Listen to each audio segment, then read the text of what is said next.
एक गांव में मोहन नाम का एक लड़का रहता था। उससे हर छोटी मोटी बातों पर गुस्सा आने लगता था।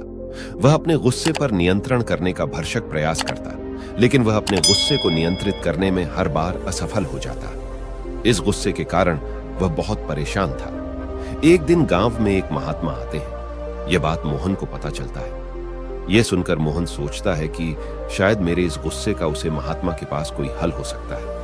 वह उसे महात्मा पास जाता है और झुककर प्रणाम करता है और उसके सामने अपना समस्या बताता है।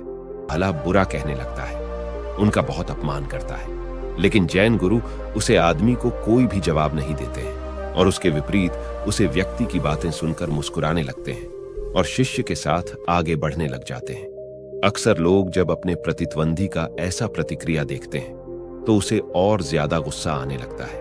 उसे व्यक्ति के साथ भी वैसा ही हुआ और वह और ज्यादा क्रोधित हो गया और जैन गुरु को उकसाने के लिए और अपशब्द बोलने लगा। यहां तक कि जैन गुरुओं का पूर्वजों को भी अपमानित करने लगता है। उन्हें खूब भला बुरा कहने लगता है, खामियां निकलने लगता है। उसके बाद भी जैन गुरु कुछ भी नहीं बोले।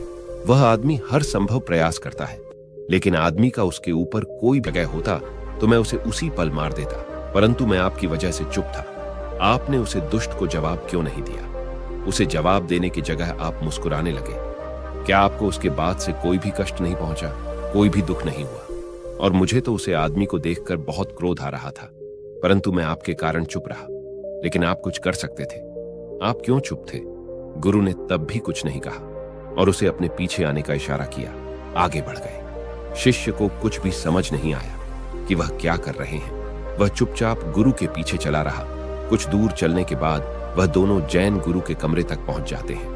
वहां पहुंचकर जैन गुरु अपने शिष्य कहते हैं, तुम मेरा यही बाहर प्रतीक्षा करो, मैं अभी आता हूं। जैन गुरु अपने कमरे में गए और वहां से कुछ मेल कपड़े लेकर कुछ देर बाद बाहर आए और उसे कपड़े को शिष्य को देते हुए कहते हैं, यह ले, इस कपड़े को पहन लो। वह कपड़े बहुत गंदा थे, बहुत ज्यादा दुर्गंध आ रहे थे। शिष्य ने उन्हें हाथ में लेते ही दूर फेंक देता है।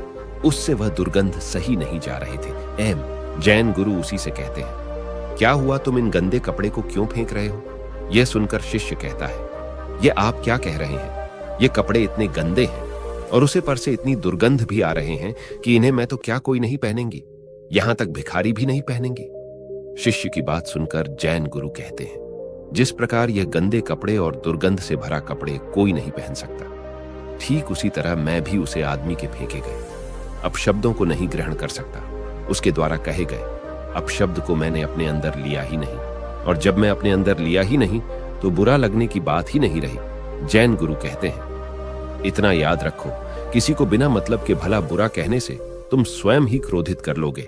इसका अर्थ यही है कि तुम अपने साफ सुथरे कपड़े की जगह उसके फेंक हुए फटे पुराने गंदे कपड़े को धारण कर रहे हो। उसकी बात तुम्हें हद से ज्यादा प्रभावित कर रही है।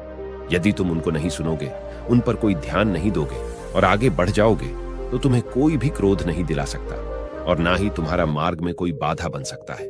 बस जरूरी है तो इन चीजों से दूरी कर लेना।